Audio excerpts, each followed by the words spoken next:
Hi, on this video I just want to take a few minutes to talk about the issue of what I define as crossing lines when it comes to really understanding the depth of the connection that dogs share with us through nature and through the pack relationship, and how a dog's decision-making process is influenced at the relational social level. Now, one of these things, I talk about this about experience, the pathway to gain insight into this connection comes through experience, comes through pushing beyond boundary lines in a good way. I mean, a sign of a great trainer is a trainer that doesn't try to kind of hold on to the student. The trainer really challenges them to go out and really grow as a student, kind of the student becoming the teacher. And I had that years ago. And so that when things didn't make sense to me, and this is the thing I talk about crossing lines here, I talk about you're just like science, okay? With the you look at the natural, the observable or the exterior of things. It'll only take you so far. It'll only take you so far, and then you come up against a wall, okay? And then you have to make a decision. Okay, do I accept that? Or am I going to go deeper? And so, when you look at the contradictions, this is the thing. If anyone, has the ability, or I put it, really, it's an issue of character. I mean, you really want to be honest about this. People who are choosing to cross certain lines, and these are ethical lines, okay, when it comes to dogs, and shoving the blame off onto the dog being the problem, well, totally rejecting what I show. I mean, this is why I'll refer to people as reprobates. I mean, because what happens is there's a turning over. Once you cross certain lines and you just make that choice and say, you know what, that dog must be a genetic problem, I'm going to medicate it because, this is all, you're finished. I mean, I hate to say that, but you're done. And for people to come back from that once you cross certain lines and accept that, because because you have to understand it's about self. There's a mirroring process here. I talk about this. That's why I package this up as idolatry. It really is, and it's self-worship. So all these narratives people try to put out there about this being love-based, or positive reward. It's not positive for the dogs. People are totally disconnected from the truth here. But this issue about crossing lines, years ago, no one had to hold my hand and lead me to the truth of things. I wanted the truth. Okay, that's the difference. There's so many people that the people who are pushing the so-called science of dog training, they've traded away truth. Okay, they made that trade-off. So it's all about themselves. They've put invested their entire careers and reputations into this garbage, and now because of, if you look at the positions they've taken, the level that they've misrepresented the dominance issue, and the level at which they've exploited learning, there is no coming back. Okay, that's one thing people have to understand here. When you're in these debates with these people, that's why I put the stuff out there, not because I ever think for a moment that they're going to accept what I say, because they can't.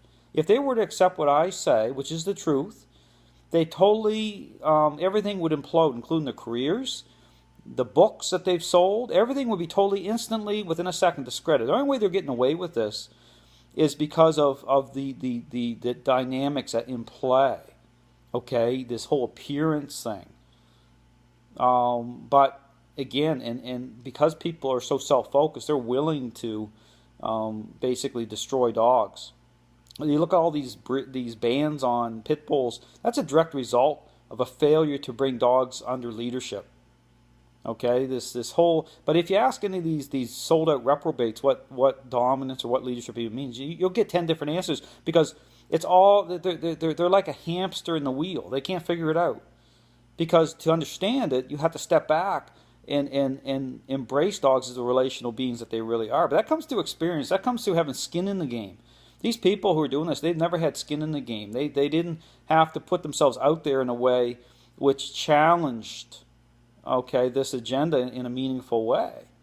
So, but the contradictions, this is the thing, the contradictions are right there. If you have the experience, if you handled enough dogs and not just shoving them off, certain dogs off as being unfixable, okay, if you have the experience to really gain that level of insight, you'll see this for what it is, and not in a good way. It's a tragedy, because the people are at fault here, not the dogs. It's all about people. And science has, this is a area of science which is an utter disgrace. I believe in real science. This is not real science. People are just throwing around these labels. People believe whatever they want to believe about my stuff. But you go in and look at my stuff and what I show. It's totally transparent. There's no hidden agenda with me. I show it. I put it right out there. You know, why do you think there's a company had threatened legal action against me for using one of their videos in a, you know, following the fair usage policy? I mean, this company is making, you know, money off promoting this trash because they don't want this out there. They don't want this out there, but because it's not good for them. Okay, because these people have a lot to lose. But I don't care. I'll put it out there. I'm going to keep putting it out there because this isn't about the many. It's about the few. Because this circles around. This is such a mess. But I'm going to show it, you know, and I'll continue to show it. I'll continue to help people. Don't get me wrong. I focus on, and because people look at what I do and they say, well, Dale, can you come off promoting this in a way that comes off very negative, and then still not affect what you do? Well, I believe there's still people out there that really respect honesty and the truth. Ethics is totally gone when it comes to dog training in a very big way, even through the service dog industry. It's a mask for a reason. And in order to bring it back, people, you know, I say without truth there can be no freedom. I mean, I don't care. I mean, people promote this stuff. It's never going to get better. It's going to get worse. But who's at fault? Is it the dogs? No, this is a people issue. Okay, this is a fallen nature issue. And this is a twisted mess. But anyway, just my take on it. But again, this thing about crossing lines, if you're, you know, when you cross certain lines, you're finished. There's no coming back for many of these people. The trainers are in worse shape. The behavioralists, or however you want to define it, they're in worse shape than the average dog owner who at least is open-minded. But the problem here is like drinking the Kool-Aid. You know, the people who are in need of help, you know, this ideology is going to look very attractive to them because of how it's packaged up. You know, feels good, it looks good, and that's the problem. You know, it's you know, I take it to the intervention level, which really challenges people. But that's the truth. That's why, you know, you look what I show. You know, it's the same old saying goes: if it sounds too good to be true, it probably is. Well, that saying, it really goes to the heart of what's going on here. But again, you have to be objective. You got to apply critical thinking. You just don't assume that because people don't go along with this so-called science of dog training, these people must be stupid. I mean, I want to tell you something. That's the farthest thing from the truth. The people who are promoting this, some of these you know, so-called science people, highly educated people, they're just one-dimensional thinkers. I mean, they don't have any of this figured out, and they'll never figure it out. They're finished. They can spin this all, but that's them. I could never be like that. I mean, this is the thing. I mean, science is supposed to be about, you know, it's supposed to audit itself. I mean, it's supposed to you know, when there's problems, right? All the training's supposed to stop, but this ain't stopping because it's an ideology. It's not science at all. It's a belief system. So anyway, just something to consider. My 2 cents. I hope you have a great day.